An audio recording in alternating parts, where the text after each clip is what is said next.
Do you recognize this little guy who will go on to set the pitch of the Etihad Stadium on fire?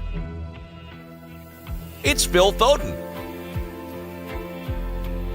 This video is the best thing you'll see today. It dates back to 2007, and at this time, Phil was already a Manchester City fan and was already dreaming of playing there one day. And he never stops believing that he'd made it.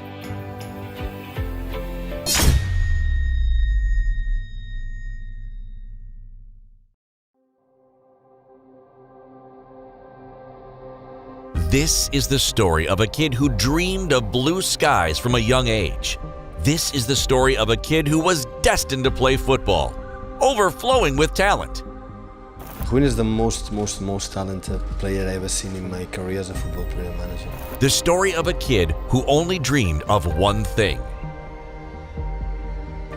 becoming a Manchester City superstar. A kid who achieved the dream of millions of children, playing for his favorite club. And through very hard work and passion, he did it comfortably. Phil Foden is a sky blue, a citizen through and through. Since these photos were taken, a lot has changed. The world has changed. Manchester City has experienced different teams, different coaches. But Phil Foden's love for Manchester City hasn't changed. In fact, it's become even stronger. He inherited this love for City from his mother. His father, his older brother, and his uncles were actually big fans of Manchester United, but he saw life in sky blue. I started going to Etihad with my mother every weekend, singing Blue Moon from the stands like all the other fans. And this football ritual with his mother led to a crazy dream, a life goal: playing for Manchester City, swapping the stands of the Etihad for the pitch. A dream which only grew in 2007, when he accompanied Martin Petrov onto the pitch during a Manchester City-Sunderland game. Phil didn't know it yet, but 10 years later, the kid would go from being the mascot to the player. 10 years later, he would become the youngest player to win the Premier League at only 17 years old. But let's not skip any of the steps. Let's go back to his origins. The year is 2007. Phil is only 7, but his destiny was already gaining steam. His family are all football fans and live in Greater Manchester, so it was only natural that he chose to make football his life. In 2007, he made his debut with the Reddish Vulcans. And Phil quickly proved to be talented, very talented, too talented even. Just 2 years after making his debut, Manchester City came knocking on Foden's door. The club he and his mother loved came looking for him. It was the start of his sky blue dream. It was the start of huge demands on him, because it's not enough to be very talented to become a footballer. You have to work.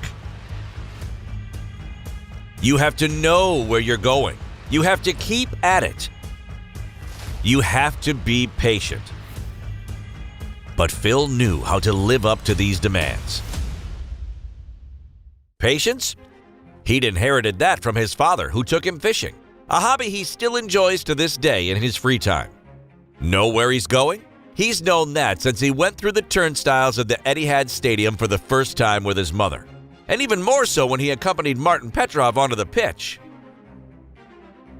Working and keeping it up? Here again, Phil knew how to do it thanks to his determination, thanks to the strength of his dream, thanks to his family. Combining these ingredients allowed him to go very high very quickly. Manchester City fans didn't take long to find a nickname for him: Stockport's Iniesta. A town in the Manchester area where he was born on May 28, 2000. Stockport's Iniesta had skills comparable to Fuengirola's Iniesta: intelligence, technical ease, good finishing, positioning, a desire to win. But Foden's idol is David Silva, not Iniesta, and he wanted to follow in his footsteps. When Silva arrived at City, Phil was 10 years old and quickly fell under his charm.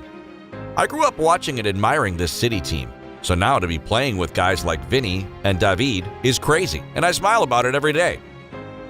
Except when Manchester City came looking for Foden in 2009, the club wasn't the same. It had gone into another dimension. During the summer of 2008, City were bought by an investment fund from Abu Dhabi. This was the start of major operations, the start of being majorly rich. Manchester City signed big names, stars, and didn't put training young players as their #1 priority. Even amazing talents like Jadon Sancho didn't find a space for himself and had to leave. But Phil Foden didn't give up. He worked. He hung on. He knew where he was going. He was patient. And that paid off in 2017.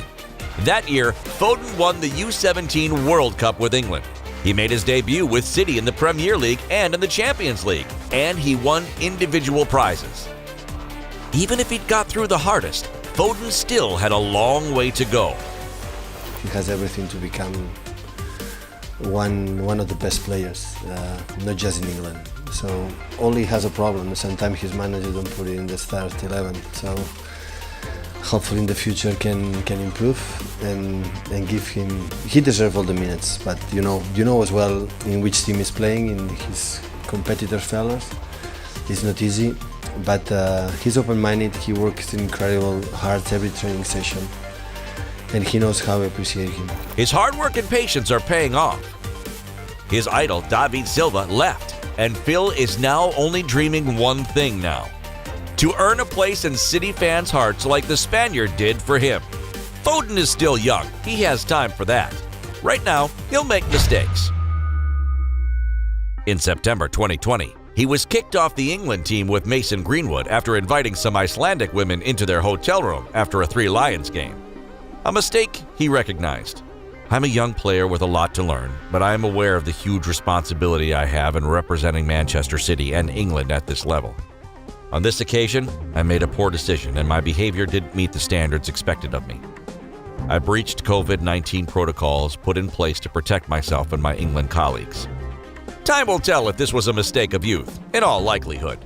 The kid is too good to let the success train go past without jumping aboard. He fulfilled his dream, that of becoming a Manchester City player. No longer taking part in the Sky Blue games as a fan, but as a player. He fulfilled his dream, going from spectator of David Silva's performances to becoming David Silva's teammate. He gave himself the means to make his childhood dream come true, and he achieved it. His grandfather, who died aged 47, the reason behind Phil wearing the number 47, must be proud of him. So remember one thing. Whatever your skills, your strengths, your weaknesses, and however difficult your dream may seem to achieve, you should never stop believing. Become who you want to be.